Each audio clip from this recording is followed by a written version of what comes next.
If you've ever brought home a beautiful new plant, you'd totally know the feeling. It's that mix of pure excitement and, let's be honest, a little bit of panic, especially when it comes to the single most important question. How do I water this thing without, messing it all up? Well, today we're going to skip the generic advice and go straight to the source, a super passionate online community of Monstera lovers who have already figured it all out through trial and error.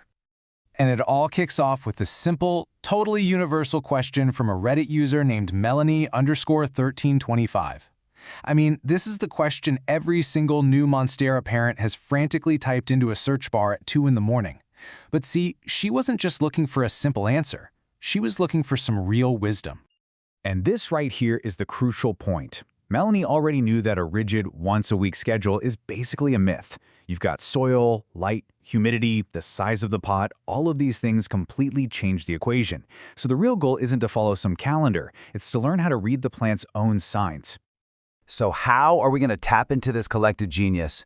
Well, first, we'll get our hands dirty with some simple field tests. Then, we'll learn how to read the plant's visual cues. After that, we're going to level up with some pro tips, decode the dreaded signs of over and under watering, and then we'll wrap it all up with the community's final watering wisdom. Okay, first up, let's officially, once and for all, ditch that once-a-week myth and learn how to actually tune in to the Monstera itself. The very first and by far the most popular piece of advice from the community is to get your hands dirty. Or, at the very least, a chopstick. Let's take a look at the two most recommended hands-on methods for checking that soil moisture. So on one side, you've got the classic finger test. It's simple, it's intuitive, and it's a great place to start. You just stick your finger an inch or two into the soil, but the community had a clear favorite for a much more thorough check, the humble wooden chopstick. You just push it deep into the pot, and kind of like testing a cake, if it comes out clean, the soil is dry through and through. So why is the chopstick so beloved? Well, user Kermit Margarita absolutely nails it. The topsoil can be super deceiving. It can feel bone dry while the bottom of the pot is still totally soaked.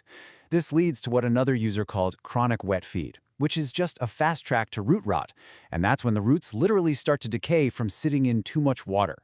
The chopstick, it gives you the full story from top to bottom.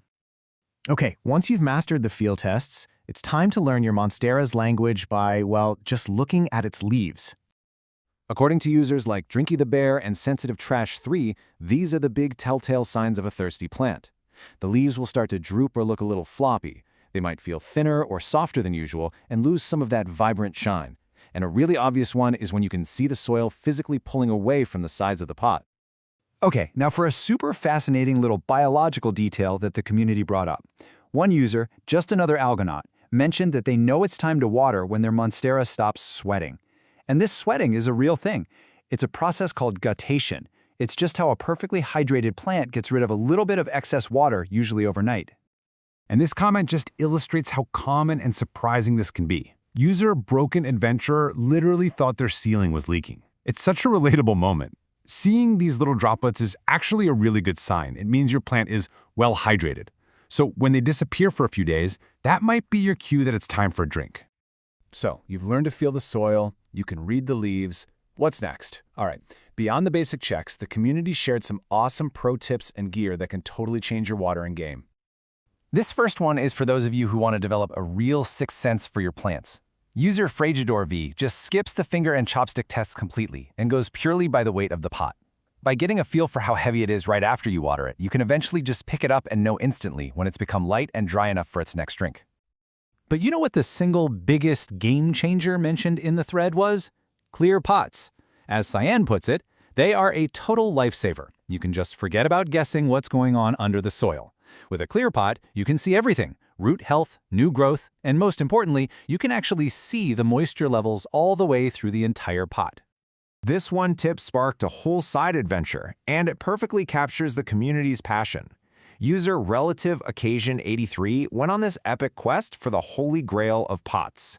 It had to be clear, it had to be taller than it was wide, it had to be vented for aeration, with slots to let the roots breathe, and this was the real deal breaker. It couldn't be tapered. It had to be straight up and down. And the quest ends with this hilariously dramatic plea. This user found the perfect pots, but they were only available in Australia and New Zealand, and the companies wouldn't ship them overseas. It's a funny moment, but it also shows just how seriously these plant parents take their gear in the hunt for those perfect growing conditions. All right, now we get to one of the most crucial parts of the original question. What are the signs of underwatering versus overwatering? Because as we're about to see, the symptoms can be maddeningly similar. This comment from ScratchAware6883 just perfectly sums up the confusion. Drooping leaves, some browning, some yellowing, what does it all mean? Their joke about a bipolar plant is hilarious, but the frustration is so real. So let's clear it all up. Okay, this chart is basically your decoder ring. So both problems can cause droopy, yellowing leaves, but it's the little details that matter. If it's underwatered, those droopy leaves will also feel thin, and the brown spots are going to be dry and crispy. But if it's overwatered, the droopiness comes from weak stems, the yellowing is often all over the plant, and the brown spots might be soft or even mushy, a dead giveaway for root rot. So the key is to look at the combination of symptoms. So after sifting through all this incredible advice, what's the core philosophy? What's the final wisdom the green-thumbed community wants every new Monstera owner to really understand? This is it. This is the central philosophy. First and most importantly, ditch the schedule. Second, learn to use your eyes and your hands, to look and to feel. Third, combine your methods for the full picture. Use the chopstick and check the leaves. Fourth, remember that your plant and your home are totally unique. And finally, a great rule of thumb from the community. Monsteras are way more resilient to being too dry than too wet. So when in doubt, it is almost always safer to just wait one more day. And that really is the ultimate lesson from this whole deep dive. The answer isn't in a blog post or on a calendar. It's right there in front of you. The real question isn't when should I water my Monstera, it's what is my Monstera trying to tell me right now? Go take a look.